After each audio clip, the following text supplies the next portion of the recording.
In this video we explore generators, a special kind of function that produces values one at a time using a keyword called yield. A generator is like a function with a pause button. Each time it hits yield, it hands you a value and freezes in place, remembering exactly where it left off until you ask for the next one. Here is our example. The function count takes a number n and uses yield inside a while loop. Let us walk through exactly what Python does when we call it. Python enters the function and sets I to 0. The while condition is true, so it reaches yield I, it hands out the value 0 and immediately freezes.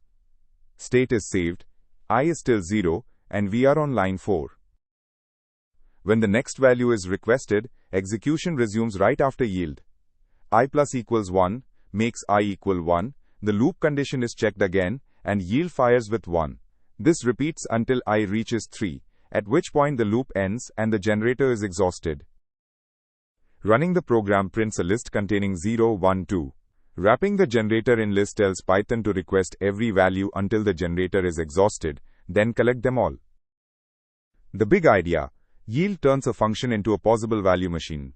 It remembers where it left off and only does work when the next value is needed, making generators efficient and powerful.